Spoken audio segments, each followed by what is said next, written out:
Today we're going to be talking about an alpha male who is unbelievably powerful, so unbelievably strong that Goku would lose if he challenged him to a game of Bloody Knuckles. I have no idea what his name is, but I'm sure it's going to live on for centuries. And this guy is King Official. We're going to be addressing him as King since we don't know his name. But believe it or not, this guy puts alpha in alphabet.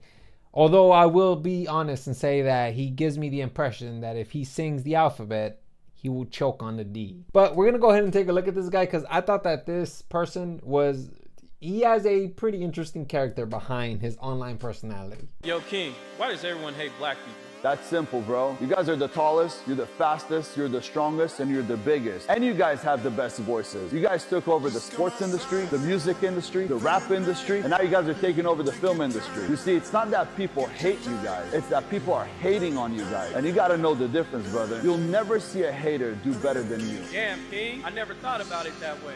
Yeah, bro. Let's go. Tell me, King, what part of this is simple? The way he just kind of just negates every single experience by saying, yeah, it's simple, bro. Yo, King, why does everyone hate black people? That's simple, bro. There's multiple reasons as to why a race of people would potentially be hated. And for King to just simplify it to just one absolutely blows my mind. And I also like how he makes it sound super profound by playing the semantics game. Like, bro, it's not that people hate you guys, it's that people are hating on you guys. You see, it's not that people hate you guys, it's that people are hating on you guys. And you gotta know the difference, brother. The guy's question was, why do people hate black people? And then King, he just leads them away from that question into his way of thinking, like, no, dude, it's not that people hate you, it's that people are hating on you.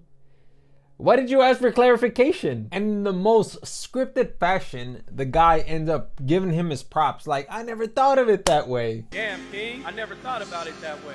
Yeah, bro. Let's go. Bro, of course you didn't think of it that way because your question wasn't meant to be thought of in that way. You're gonna notice that whenever it comes to King, he tends to be very simple, which isn't a bad personality trait at all. However, in his case, he simplifies it so much to the point where he starts to lose the facts and begins to sell a completely different story. Why do Jews and Muslims do not eat pork? Well, let's start with the fact that these animals do not sweat. They don't sweat, which means they're holding all the toxins in. On the other hand, they have the most amount of parasites out of any animal out there. And no scientist alive or ever was able to determine at what temperature you're gonna need to cook pork in order to get rid of those parasites. And let's not forget to mention that they ate their own feces. So you're eating an animal that was brought up by eating its own feces. So what are you actually eating there?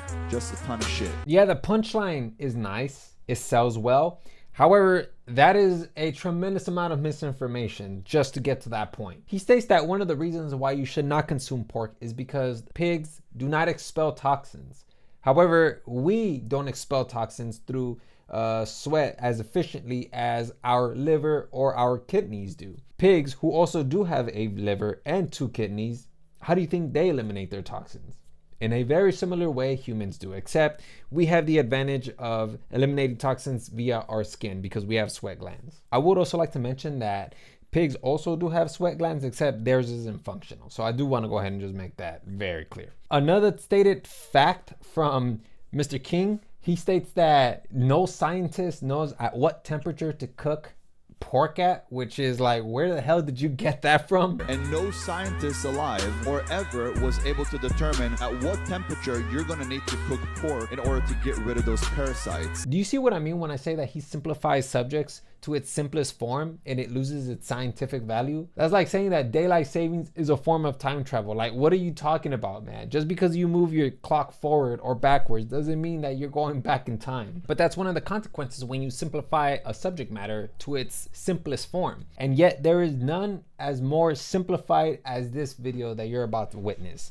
He's talking about how if you consume certain vegetables, certain herbs, this will eliminate any virus that you have in your body and it will 100% kill it. This recipe will 100% heal every fever, every virus, every cold, and anything bad that you've been feeling. You do this, and I guarantee you 100% it will go away within just a few days, and you won't need to see a doctor. If you cut up onion, you cut up garlic, squeeze a whole lemon, put some honey, put ginger, and if you are brave, add some cayenne pepper to it. Eat it 3 times a day for 3 days straight, and any virus will die right away, guaranteed. All right, so even you guys can think of a virus that won't die if you consume these herbs and vegetables. HIV. You're not going to eliminate HIV with vegetables or herbs, or even the varicella, which it's the chickenpox virus. You're not going to get rid of that virus either. As a matter of fact, if you've ever had chickenpox ever in your life, it's most likely dormant within your own system. And eating broccoli or whatever herb he recommends is not going to eliminate the virus. If anything, it will benefit you and boost your immune system to keep your that virus in check. However, as far as eliminating it, it's not going to happen. And now it's time to talk about the most infamous clip that he's ever produced, where he talks about how if he punches somebody, he will punch him through the head until his skull reaches his elbow. I come in to kill you. When I punch somebody, I don't punch their head. I'm imagining my fist going through their head, through the back of their head. Their head gets stuck here on my elbow. That's how Bruce Lee used to do it. And who was like that? Mike Tyson. He comes in and when he punches, why do you see everybody's head flying? Because he tried to put his fist through the guy's head. That's why every single punch you see people fly. Look today, all the knockouts that are in the UFC. Somebody kicks him, he does a slap kick. Chin, boom, boom, boom. Guy goes down this way. Mike Tyson, Bruce Lee, it's a different punch. Now, initially, this is the video that completely went viral. And this is what put him on the map. Moist Critical talked about him, and a couple of other people talked about him, especially this clip. And this is the one he got clowned for. And personally, to me, I don't really care, to be honest. This is just more or less literary fodder for those who want to digest affirmations to keep themselves going. That's fine. I don't really care. But what I do start to care about is when you start to take scientific facts and you distort them so you can mold them and fit them into your narrative to make them sound a lot more attractive. And as you guys know, scientific facts are not exactly optional or a multiple choice question.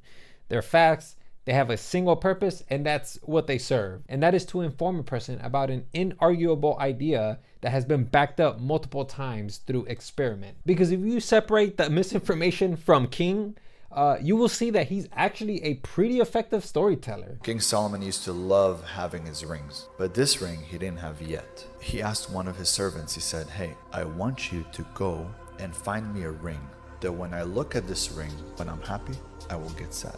And when I look at it when I'm sad, I will get happy." He told him, "I'm going to have an event. It's going to be 3 months from now. I want to have it before the event starts." The gentleman went everywhere. Nobody understood what he wanted. It was 3 days just before they had the event, and he reached another town and he asked this ring maker, "Hey, King Solomon is asking for this ring. Can you please help me find it?" The ring maker looks at him and says, "I have something for you." The ring maker runs to the back, grabs the ring and says, "Give this to King Solomon." The guy looks at the ring, gets extremely excited and runs back to the kingdom. He arrived exactly in the middle of the party, bursts through the door and screams, "Mr. Wise King Solomon, I have the ring." King Solomon is laughing. "Let's see the ring." He looks at the ring and from a smile, he frowns. Everybody wondered, what does the ring say? It's the famous quote from King Solomon's ring. "This too shall pass. When you're in hard time, just remember. This too shall pass. And when you're in good times, just remember, This too shall pass." don't forget that. Those are some pretty effective storytelling skills, and they can either motivate you or put you to sleep depending if you like the guy or not. Now don't get me wrong, okay? This guy is definitely not a writer or some sort of author. He just so happened to come across somebody who passed that story to him, because this story has been passed down generation to generation. And I know this because when I was in multi-level marketing groups, they would constantly instill these stories into me. So then when my team had low morale, I would use these stories to uplift their spirits. I guess my overall view of King is that I don't really know too much about him. I don't know if he is an effective guru, self-help guru. What I do know is that he could tell a pretty effective story, a story that obviously isn't his, but he could still tell the story.